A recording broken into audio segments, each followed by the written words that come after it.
मित्रों, आज हम लोग फेसबुक लाइव पे पुनः उपस्थित हैं। आज हम लोग फेसबुक लाइव की दूसरी कहानी का पाठ करने के लिए यहाँ उपस्थित हुए हैं और कहानी का पाठ करेंगे बनारस के रंगकर्मी डॉक्टर जितेंद्र सिंह। तो बिना औपचारिकता किए हम जितेंद्र जी से अनुरोध करेंगे कि मुंशी जी की जो भी रचना आप लेके आए हैं उसका आप वाचन शुरू करें। आप सभी लोगों को हमारे तरफ से बहुत बहुत धन्यवाद। और मैं अपना सौभाग्य समझता हूं जो कि मुंशी प्रेमचंद की कर्म स्थली पर उनके द्वारा लिखित कहानी को पढ़ने का सुअवसर प्राप्त हुआ है। तो मैं पहले उनके बारे में थोड़ा सा बताने के बाद कहानी मन का पाठन कार्य करने का प्रयास करूंगा। तो शुरू करते हैं। हिंदी के शिखर रचनाकार प्रेमचंद उर्दू की जानिब से भी उतने ही बड़े अफसानिगार हैं। हिंदी उर्दू ही नहीं, भारतीय भाषा और साहित्य में दिलचस्पी रखने वाले किसी भी शख्स के लिए प्रेमचंद के तारुफ की जरूरत नहीं होती। वे पिछले 100 वर्षों से तमाम तरह के अदबी और समाजी बहसों मुबाहिसों के जरिए हमारे जहनों में मौजूद रहे हैं। 31 जुलाई 1880 को बनारस के लमही गांव में उनका जन्म हुआ था। मुंशी दया नारायण निगम की उर्दू पत्रिका जमाना से नवाब राय ने अपनी साहित्यिक यात्रा शुरू की थी। दरअसल प्रेमचंद का असली नाम धनपत राय था और घर में उन्हें नवाब राय कहा जाता था। इसी नाम से उन्होंने अदबी जिंदगी का आगाज किया था। जब नवाब राय ने कहानी संग्रह सोजे वतन को बरतानी हुकूमत अर्थात ब्रिटिश सरकार या फिरंगी सरकार ने जब्त कर लिया और इस तरह के लेखन बंद करने की हिदायत दी, तब धनपत राय नवाब राय नहीं बल्कि हमेशा के लिए प्रेमचंद बन गए। इस नाम को सुझाया उनके नज़दीकी दोस्त मुंशी दया नारायण निगम ने। अपने लगभग 35 वर्ष के साहित्यिक जीवन में उन्होंने जो कुछ लिखा उस पर एक बुलंद राष्ट्रीय मिशन की मुहर लगी हुई है। उनकी रचनाओं में देशभक्ति की जो तीव्र भावना प्रकट हुई है उसकी हिंदी उर्दू अफसाना निगारी में कोई मिसाल नहीं मिलती। वे स्वतंत्रता महत्वपूर्ण थी। आज़ादी की लड़ाई लड़ रहे हिंदुस्तान की जबान हिंदुस्तानी ही हो सकती थी। जाहिर है कि इस हिंदुस्तानी में हिंदी उर्दू सहित जन्मद्वय बोलियों की शब्द संपदा और इनसे जुड़ी हुई सांस्कृतिक चेतना शामिल थी। भाषा और भाव दोनों स्तर पर प्रेमचंद के संवादी और सहभागी हिंदुस्तान की रूपरेखा की जागती तस्वीरें मिलती हैं। वे अपने पात्रों के अंतर में झांकते हैं, उनमें पोशीदा या छुपे हुए अच्छे बुरे अनुभव करते हैं, उनके अंदर जारी द्वंद्व को महसूस करते हैं और फिर उन पात्रों को इस तरह पेश करते हैं कि वो पाठक को जाने पहचाने मालूम होने लगते हैं। तो आइए प्रेमचंद की लिखित मशहूर फेमस कहानी मंत्र का पाठन शुरू करते हैं।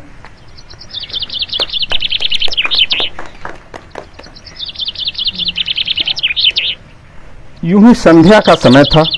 डॉक्टर साहब गोल्फ खेलने के लिए तैयार हो रहे थे। मोटर कार सामने खड़ी थी। 2 कहार डोली लिए आते दिखाई दिए। डोली के पीछे बूढ़ा लाठी टेकता चला आ रहा था। डोली औषधालय के सामने आकर रुक गई। बूढ़े ने धीरे धीरे आकर द्वार पर पड़ी हुई चिक से झांका। ऐसी साफ सुथरी जमीन पर पैर रखते हुए भय हो रहा था। कोई घुड़क न बैठे। डॉक्टर साहब को मेज के सामने खड़ा देखकर कुछ कहने का साहस न हुआ। डॉक्टर साहब ने चिक के अंदर से गरज कर, कौन है, क्या चाहता है? बूढ़े ने हाथ जोड़कर कहा, हुजूर बड़ा गरीब आदमी हूं, मेरा लड़का कई दिनों से सरकार। डॉक्टर साहब ने सिगार जलाकर कहा, कल सवेरे आओ, कल सवेरे, हम इस वक्त मरीजों को नहीं देखते। बूढ़े ने घुटने टेक कर जमीन पर सिर रख दिया और बोला, दुहाई है सरकार की, लड़का मर जाएगा हुजूर, 4 दिन से आंखें नहीं। डॉक्टर ने कलाई पर नजर डाली, 10 मिनट समय और बाकी था। गोल्फ स्टिक खोखी से उतारते हुए बोले, कल सवेरे आओ, कल सवेरे, ये हमारे खेलने का समय नहीं है। बूढ़े ने पगड़ी उतारकर चौखट पर रख दी और रोकर बोला, हुजूर एक निगाह देख ले, बस एक निगाह, लड़का हाथ से चला जाएगा हुजूर। 7 लड़कों में बस यही एक बच रहा है हुजूर। हम दोनों आदमी रो रो कर मर जाएंगे सरकार, आपकी बढ़ती हो दिन बंधु। ऐसे उज्जैन देहाती प्राय यहाँ रोज आया करते थे। डॉक्टर साहब उनके स्वभाव से खूब परिचित थे। कोई कितना ही कुछ कहे पर वे अपनी ही रट लगाए जाएंगे, किसी की सुनेंगे नहीं।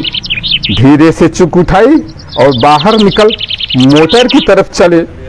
बूढ़ा यह कहता हुआ उनके पीछे दौड़ा, सरकार सरकार बड़ा धर्म होगा, हुजूर दया कीजिए, बड़ा दीन दुखी हूँ, संसार में कोई नहीं है बाबूजी।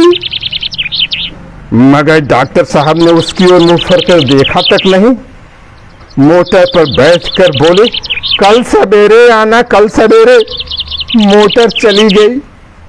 बूढ़ा कई मिनट तक मूर्ति की भांत निश्चल खड़ा रहा। संसार में ऐसे मनुष्य भी होते हैं जो अपने आमोद प्रमोद के आगे किसी की जान की भी परवाह नहीं करते। शायद इसका उसे अब भी विश्वास न आता था। सभी संसार इतना निर्मम, इतना कठोर है, इसका ऐसा मर्मभेदी अनुभव अब तक न हुआ था। वह उन पुराने जमाने के जीवों में था जो लगी हुई आग को बुझाने, मुर्दे को कंधा देने, किसी के छप्पर को उठाने और किसी कलह को शांत करने के लिए सदैव तैयार रहते थे। जब तक बूढ़े को मोटर दिखाई दी, वह खड़ा टकटकी लगाए उस ओर ताकता रहा। शायद उसे अब भी डॉक्टर साहब के लौट आने की आशा थी।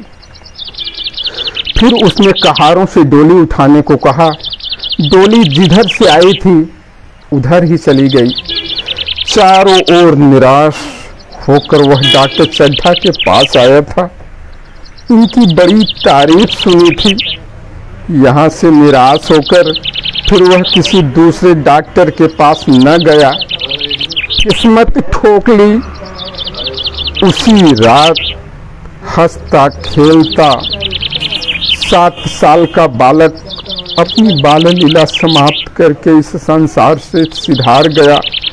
बूढ़े माँ बाप के जीवन की यह आधार, बूढ़े माँ बाप के जीवन का यही एक आधार था। इसी का मुंह देखकर वे जीते थे। इस दीपक के बूझते ही जीवन की अंधेरी रात भाएं भाएं करने लगी। बुढ़ापे की विशाल ममता टूटे हुए हृदय से निकलकर उस अंधकार में आर्त स्वर से रोने लगी। कई साल गुजर गए।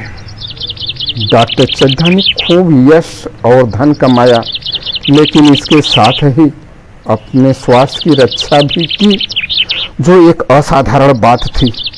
यह उनके नियमित जीवन का आशीर्वाद था कि 50 वर्ष की अवस्था में भी उनकी चुस्ती फुर्ती युवकों को भी लज्जित करती थी। उनके हर एक काम का समय नियत था। इस नियत से वह जौ भर भी न टलते थे। बहुधा लोग स्वास्थ्य के नियमों का पालन उस समय करते हैं जब रोगी हो जाते हैं। डॉक्टर चड्ढा उपचार और संयम का रहस्य खूब समझते थे। उनकी संतान संख्या भी इसी नियम के अधीन थी। उनके केवल 2 बच्चे हुए, एक लड़का और एक लड़की। तीसरी संतान न हुई, इसलिए श्रीमती चड्ढा भी अभी जवान मालूम होती थी। लड़की का तो विवाह हो चुका था, लड़का कॉलेज में पढ़ता था। वही माता पिता के जीवन का आधार था।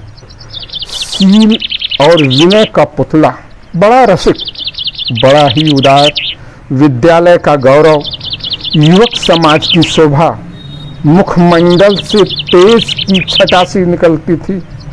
आज उसी की 20वीं सालगिरह थी। संध्या का समय था। हरी हरी घास पर कुर्सियां बिछी हुई थी। शहर के रईस और हुक्मरान एक तरफ, कॉलेज के छात्र दूसरी तरफ बैठे भोजन कर रहे थे। बिजली के प्रकाश से सारा मैदान जगमगा रहा था। आमोद प्रमोद का सामान भी जमा था। छोटा सा प्रहसन, खेलने की तैयारी थी। प्रहसन स्वयं कैलाश ने लिखा था, वही मुख्य एक्टर भी था। इस समय वह एक रेशमी कमीज पहने, नंगे सिर नंगे पांव इधर से उधर मित्रों की आवभगत में लगा हुआ था। कोई पुकारता, कैलाश जरा इधर तो आना। कोई उधर से बुलाता, कैलाश क्या उधर ही रहोगे। सभी उसे छेड़ते थे, चुहले करते थे। बेचारे को जरा दम मारने का भी अवकाश न मिलता था। सहसा एक रमणी उसके पास आकर कहा, क्यों कैलाश, तुम्हारा सांप कहाँ है, जरा मुझे दिखा दो। कैलाश ने उससे हाथ जोड़कर कहा, मृणालिनी इस वक्त क्षमा करो, कल दिखा दूंगा। मृणालिनी ने आग्रह किया, जी नहीं, तुम्हें दिखाना पड़ेगा, मैं आज नहीं मानने वाली। तुम रोज कल कल करते हो। मृणालिनी और कैलाश दोनों सहपाठी थे और एक दूसरे से प्रेम में पगे हुए। कैलाश को सांपों के पालने, खिलाने और नचाने का शौक था। तरह तरह के सांप पाल रखे थे।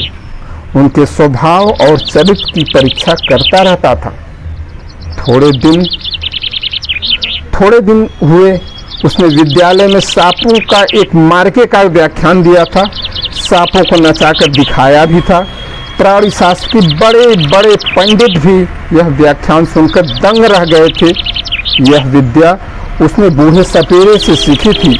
सांपों की जड़ी बूटी जमा करने का उसे बड़ा शौक था। इतना पता भर मिल जाए कि किसी व्यक्ति के पास कोई अच्छी जड़ी है, फिर उसे चैन ना आता था, उसे लेकर ही छोड़ता था। यही व्यसन था। इस पर हजारों रुपए फूंक चुका था। मृणालिनी कई बार आ चुकी थी, पर कभी सांपों को देखने की इतनी उत्सुक न हुई थी। कह नहीं सकते आज उसकी उत्सुकता सचमुच जाग गई थी, या वह कैलाश पर अपने अधिकार का प्रदर्शन करना चाहती थी। पर उसका आग्रह बेमौका था।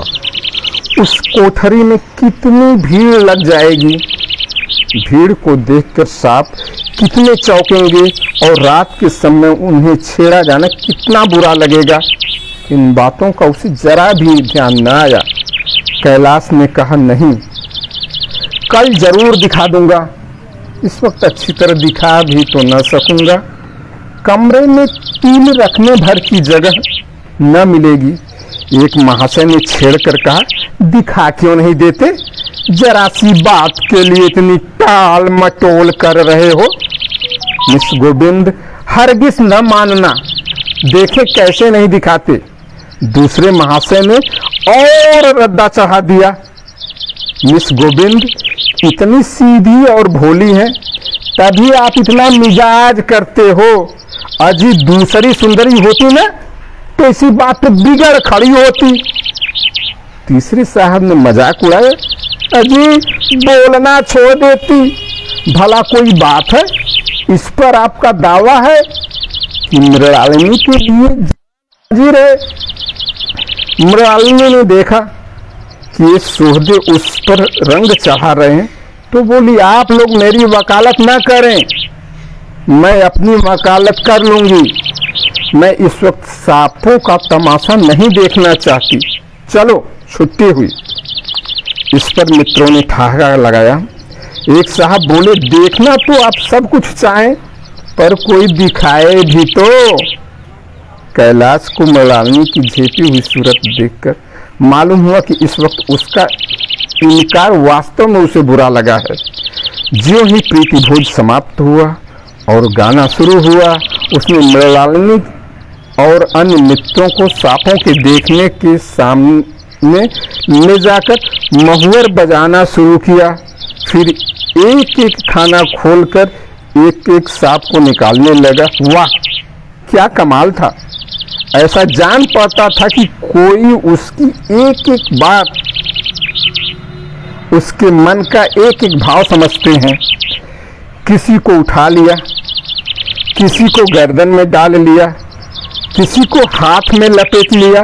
मृणालिनी बार बार मना करती रही कि उन्हें गर्दन में न डालो, दूर ही से दिखा दो, बस जरा नचा दो। कैलाश की गर्दन में सांपों को लिपटे देख उसकी जान निकल जाती थी। पछता रही थी कि मैंने व्यर्थ इनसे सांप दिखाने को कहा, मगर कैलाश एक न सुनता था। प्रेमिका के सम्मुख अपने सर्प कला का प्रदर्शन करने का ऐसा अवसर पाकर वह कब रुकता। एक मित्र ने टीका की, दांत तोड़ डाले होंगे और क्या। कैलाश हंसकर बोला, दांत तोड़ डालना मदारियों का काम है, किसी के दांत नहीं तोड़े गए हैं, कहिए तो दिखा दो।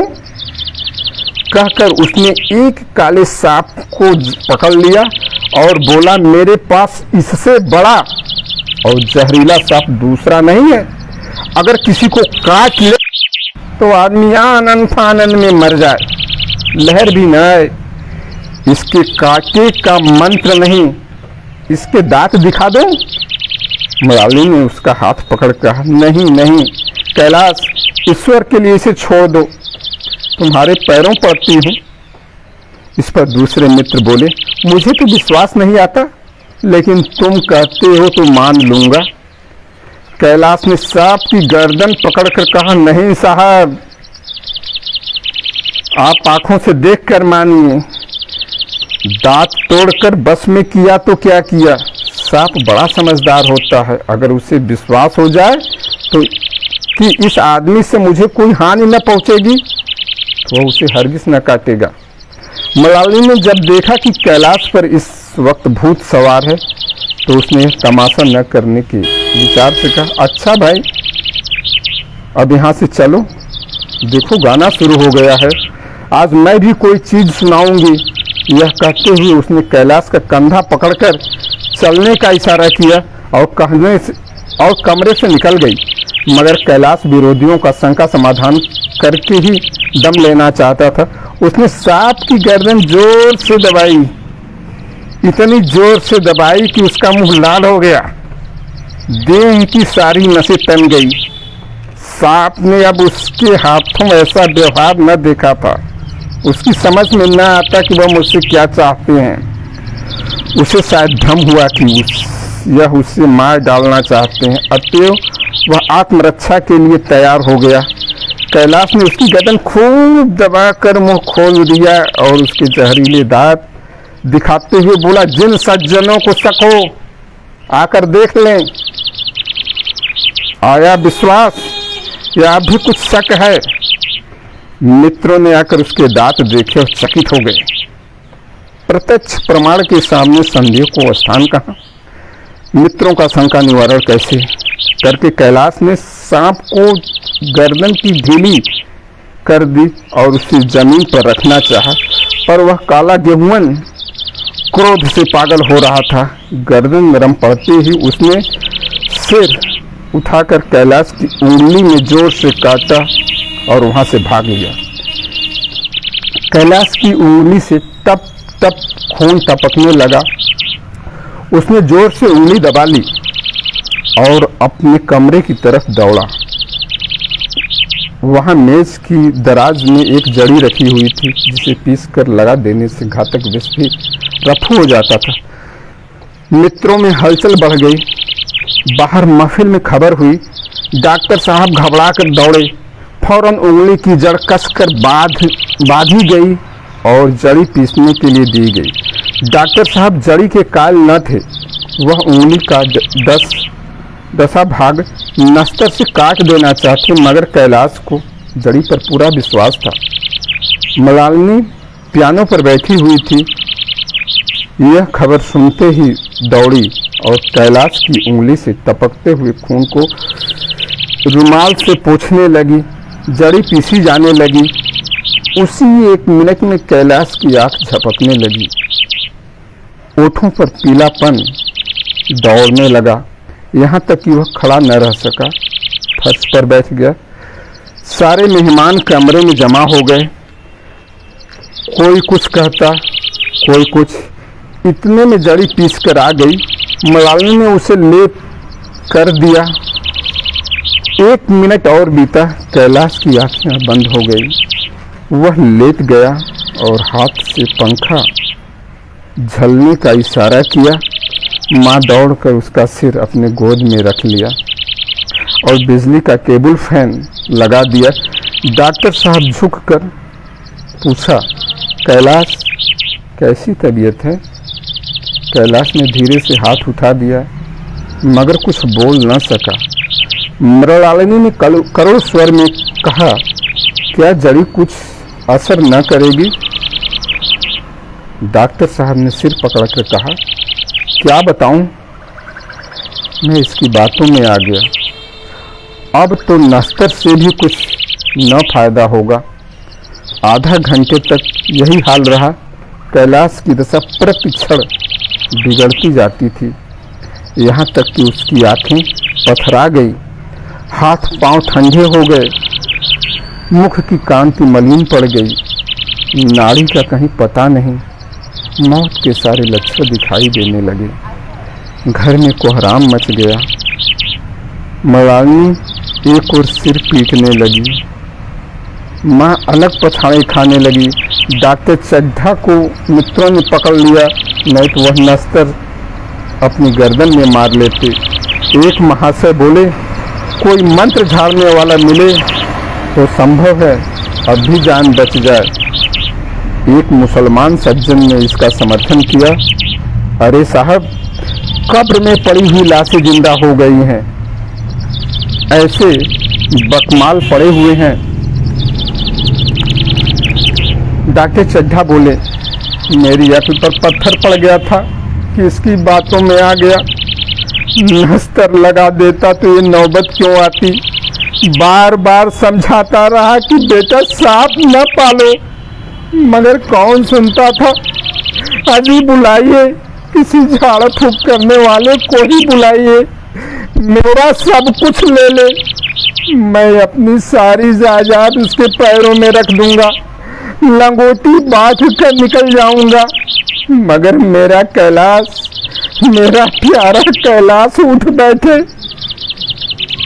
ईश्वर के लिए किसी को बुलाइए।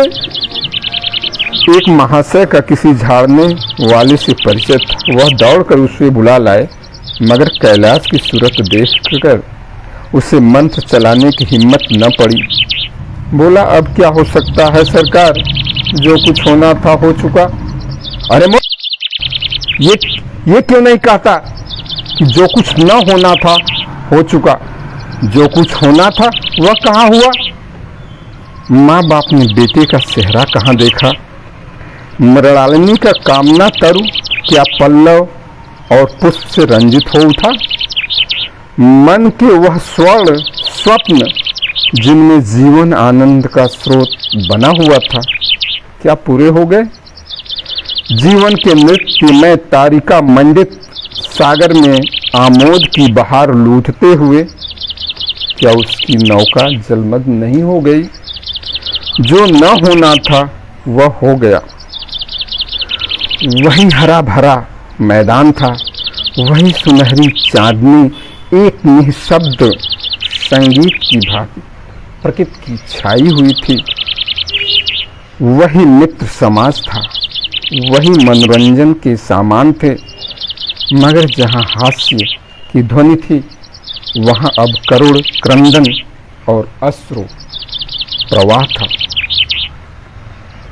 शहर से कई मील दूर एक छोटे से घर में एक बूढ़ा और बुढ़िया अंगीठी के सामने बैठे जाड़े की रात काट रहे थे। बूढ़ा नारियल पीता था और बीच बीच में खांसता था। बुढ़िया दोनों घुटनों के सिर डाले आग की ओर ताक रही थी। एक मिट्टी के तेल की कुप्पी ताक पर रखी हुई थी। घर में न चारपाई थी न बिछौना, एक किनारे थोड़ी सी पुआल पड़ी हुई थी। इसी कोठरी में एक चूल्हा था। बुढ़िया दिन भर उपले और सूखी लकड़ियां बटोरती थी। बूढ़ा रस्सी बुनकर बाजार में बेच आता था, यही उसकी जीविका थी। उन्हें न किसी ने रोते देखा न हंसते। उनका सारा समय जीवित रहने में कट जाता था। मौत द्वार पर खड़ी थी, रोने या हंसने की कहाँ फुर्सत। बुढ़िया ने पूछा, कल के लिए सन तो है नहीं, काम क्या करोगे? अजी जाकर झगड़ू साहब से 10 से सन उधार लाऊंगा। उसके पहले के तो पैसे दिए नहीं, और उधार कैसे देगा? अजी न देगा न सही, घास तो कहीं नहीं गई है। दोपहर तक क्या 2 आने का भी नहीं काटूंगा।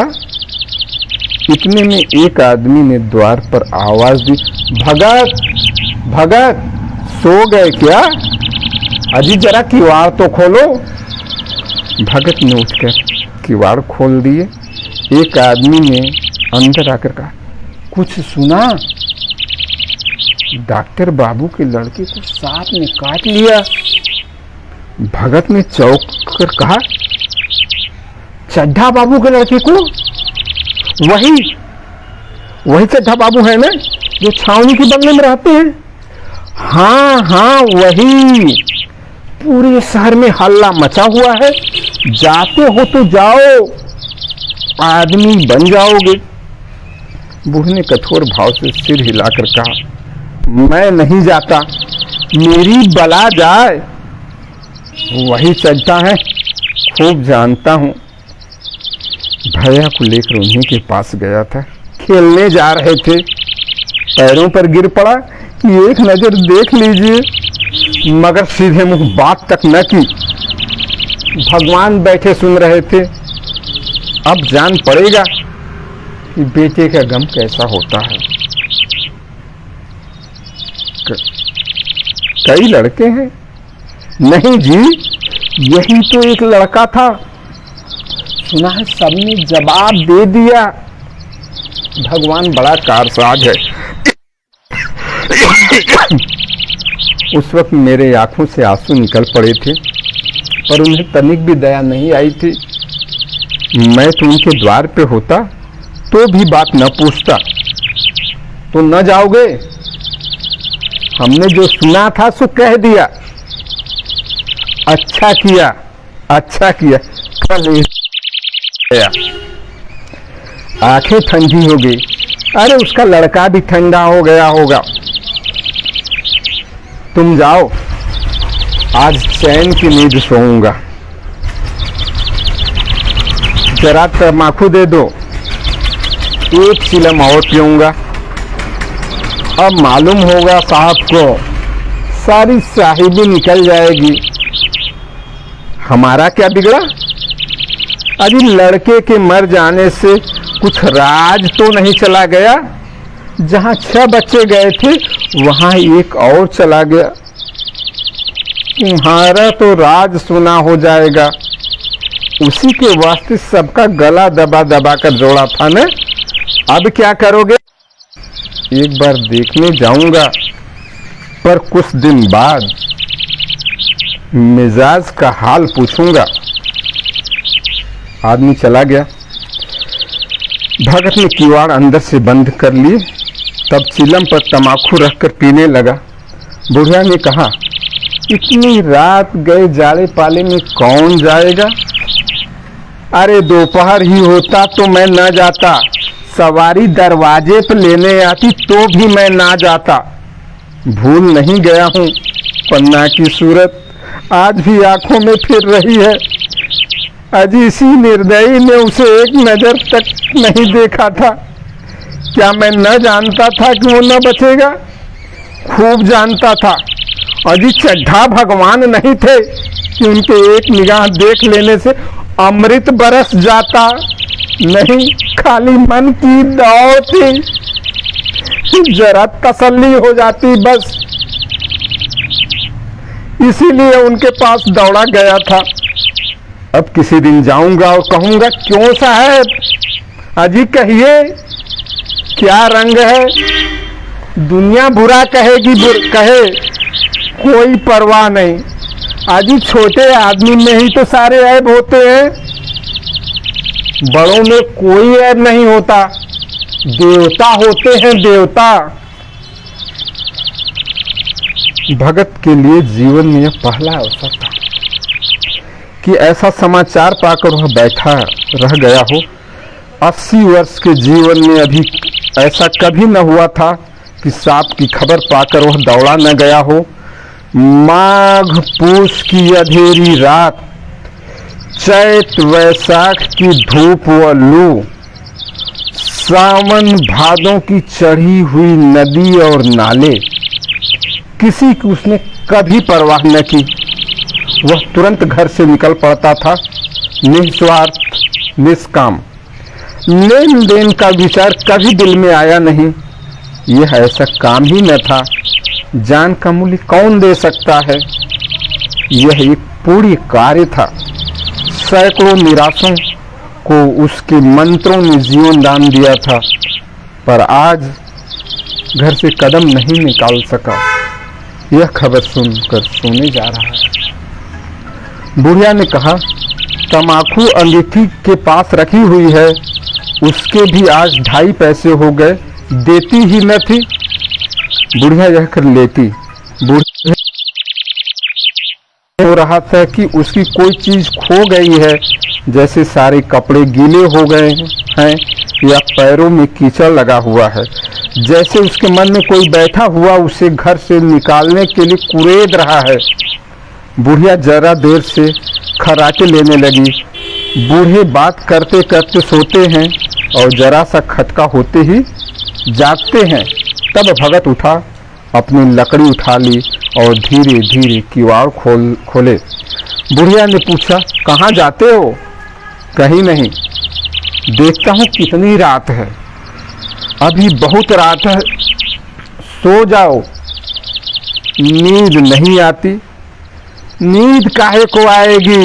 अरे मन तो चड्ढा के घर पे लगा हुआ है।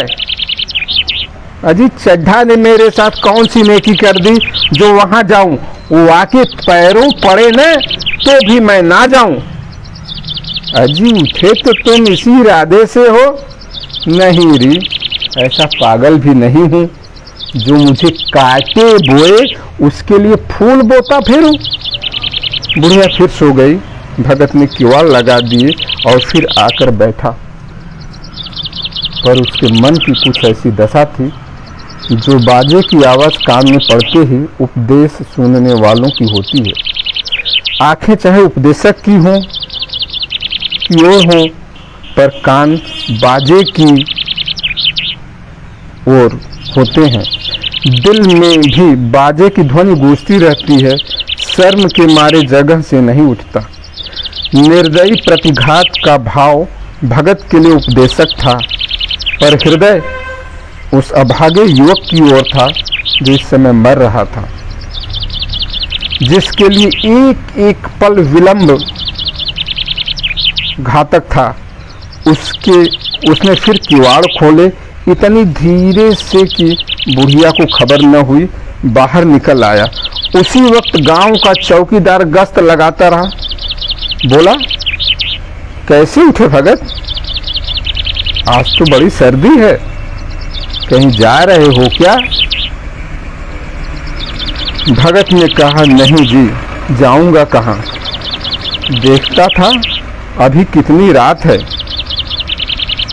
भला कै बजे होंगे? चौकीदार बोला, 1 बजा होगा और क्या। अभी थाने से आ रहा था तो डॉक्टर चड्ढा बाबू के बंगले पर भीड़ लगी हुई थी। उनके लड़के का हाल तो तुमने सुना होगा, सर्प ने डस लिया है, चाहे मर भी गया हो। तुम चले जाओ तो शायद बच जाए।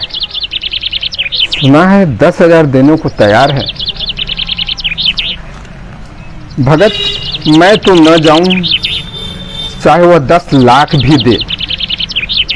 मुझे 10,000 या 10 लाख लेकर करना क्या है? कल मर जाऊंगा, फिर कौन भोगने वाला बैठा है हुआ है। चौकीदार चला गया। भगत ने आगे पैर बढ़ाया। जैसे नशे में आदमी की देह अपने काबू में नहीं रहती, पैर कहीं रखता है, पड़ता कहीं है, कहता कुछ है, जनाब से जबान से निकलता कुछ है। वही हाल इस समय भगत का था। मन में प्रतिकार था, पर कर्म मन के अधीन न था। जिसने कभी तलवार न चलाई हो, वह इरादा करने पर भी तलवार नहीं चला सकता। उसके हाथ कांपते हैं, उठते ही नहीं। भगत लाठी खट खट करता लपका चला जाता था। चेतना रोकती थी, पर उपचेतना ठेलती थी। सेवक स्वामी पर हावी था। आधी रात निकल जाने के बाद सहसा भगत रुक गया। हिंसा ने क्रिया पर विजय पाई। मैं यूं ही इतनी दूर चला आया। इस जाड़े पाले में मरने की मुझे क्या पड़ी थी? आराम से सोया क्यों नहीं? नींद न आती, न सही 2-4 भजन ही गाता। व्यर्थ इतनी दूर दौड़ा आया। चड्ढा का लड़का रहे या मरे मेरी बला से। मेरे साथ इन्होंने कौन सा सलूक किया था कि मैं उनके लिए मरूं? दुनिया में हजारों मरते हैं, हजारों जीते हैं, मुझे किसी के मरने जीने से क्या मतलब? मगर उपचेतना ने अब एक दूसरा रूप धारण किया, जो हिंसा से बहुत कुछ मिलता जुलता था। वह झाड़ फूक करने नहीं जा रहा है, वह देखेगा कि लोग क्या कह रहे हैं। डॉक्टर साहब का रोना पीटना देखेगा कि किस तरह पछाड़ खाते हैं। वह देखेगा कि बड़े लोग भी छोटों की ही भांति रोते हैं या सब्र भी कर जाते हैं। वे लोग जो विद्वान होते हैं सब्र कर जाते होंगे। हिंसा भाव को यूं धीरज देता हुआ वह फिर आगे बढ़ा। इतने में 2 आदमी आते दिखाई दिए। दोनों बातें करते चले आ रहे थे। चड्ढा बाबू का घर उजड़ गया। वही तो एक लड़का था। भगत के कान में आवाज पड़ी। उसकी चाल और भी तेज हो गई। थकान के मारे पांव न उठते थे। सिरोभाग इतना बढ़ा जाता था मानो अब मुंह के बल गिर पड़ेगा। इस तरह कोई 10 मिनट चला होगा कि डॉक्टर साहब का बंगला नजर आया। बिजली की बत्तियां जल रही थीं, मगर सन्नाटा छाया हुआ था। रोने पीटने की आवाज भी नहीं आती थी। भगत का कलेजा धक धक करने लगा।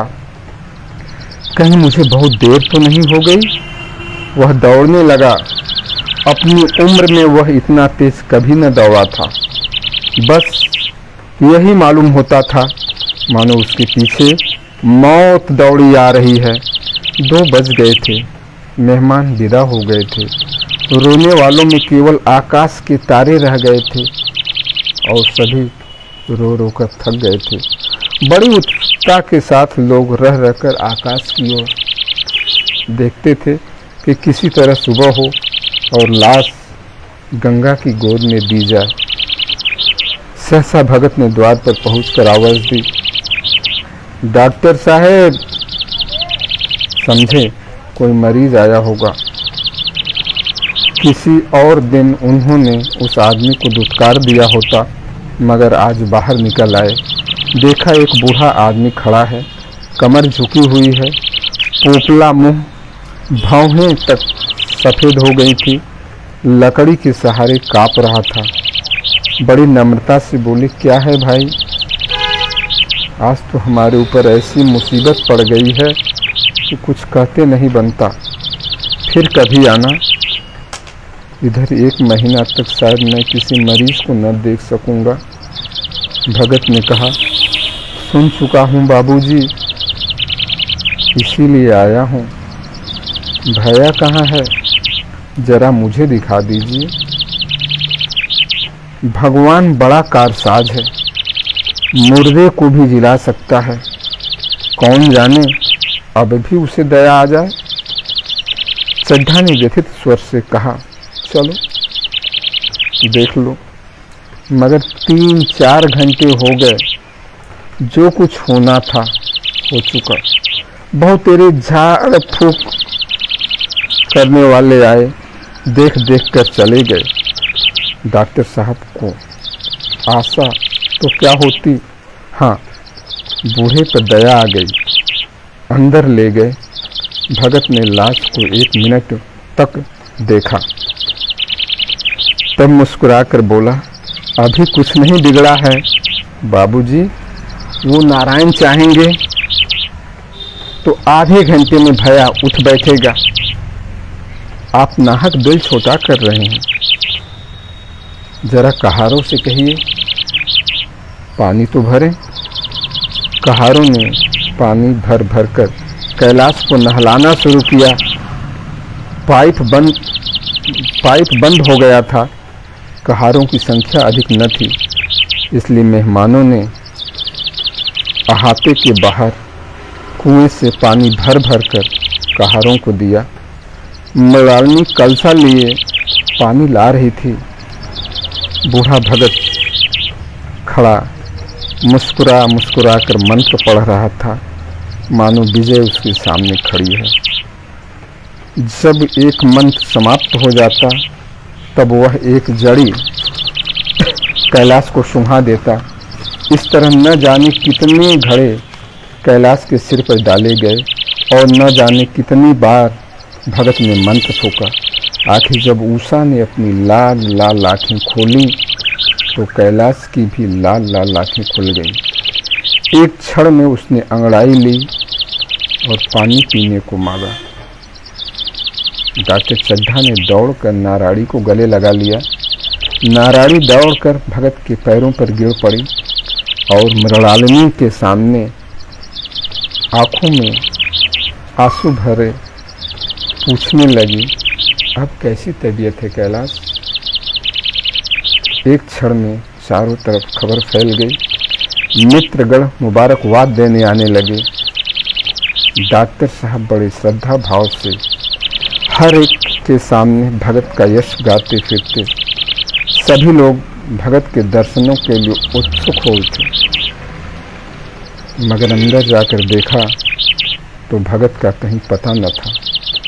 नौकरों ने कहा, अभी तो यहीं बैठे चीलम पी रहे थे। हम लोग तंबाकू देने लगे तो नहीं ली। अपने पास से तंबाकू निकालकर भरी। यहाँ तो भगत की चारों तलाश होने लगी और भगत लपका हुआ घर चला जा रहा था। बुढ़िया के उठने के पहले पहुँच जाऊं। जब मेहमान लोग चले गए तो डॉक्टर चड्ढा ने मिसेस चड्ढा से कहा, बुढ़ा न जाने कहाँ चला गया। एक चिलम तम्बाकू का भी रवादार न हुआ। मिसेस चड्ढा ने कहा, मैंने तो सोचा था इसे कोई बड़ी रकम दूंगी। डॉक्टर चड्ढा रात को मैंने नहीं पहचाना, पर जरा साफ हो जाने पर पहचान गया। एक बार ये एक मरीज को लेकर आया था। मुझे अब याद आया कि मैं खेलने जा रहा था और मरीज को देखने से इनकार कर दिया था। आज उस दिन की बात याद करके मुझे जितनी ग्लानि हो रही है उसे मैं प्रकट नहीं कर सकता। मैं उसे खोज निकालूंगा और पैरों पर गिरकर अपना अपराध क्षमा कराऊंगा। वो कुछ लेगा नहीं, ये मैं जानता हूँ। उसका जन्म ऐश की वर्षा करने के लिए ही हुआ था। उसकी सज्जनता ने मुझे ऐसा आदर्श दिखा दिया जो अब से जीवन पर्यंत में मेरे सामने रहेगा। धन्यवाद।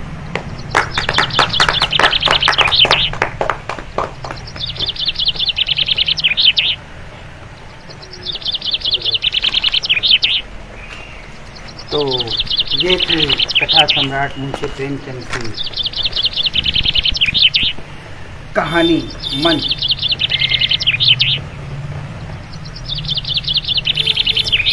जिसका सजीव पाठ डॉक्टर जितेंद्र सिंह ने बड़ी ही खूबसूरती से किया। और मैं इसके लिए जितेंद्र जी को बहुत बहुत बधाई देता हूँ और आशा करता हूँ कि जब भी आपको पुनः मौका मिलेगा तो आप यहाँ पे अपनी दूसरी कहानी के साथ प्रस्तुत होंगे। तो मुंशी जी के विषय में बोलना छोटी नहीं बड़ी बात हो जाएगी। बस हम कार्यक्रम को आगे बढ़ाते हुए जितेंद्र जी से अनुरोध करते हैं कि कृपया खड़े हो जाएं और हम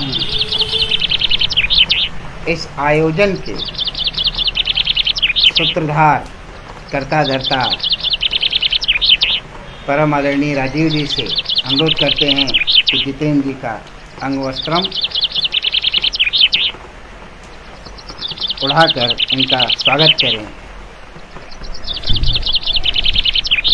और स्मृति स्वरूप एक प्रमाण पत्र दिया जा रहा है जो जीवन पर्यंत इनको ये याद दिलाता रहेगा कि मुंशी प्रेमचंद की बगिया में, मुंशी प्रेमचंद की छत्रछाया में, उनके चरणों में बैठकर उनकी कहानी का पाठ किया गया।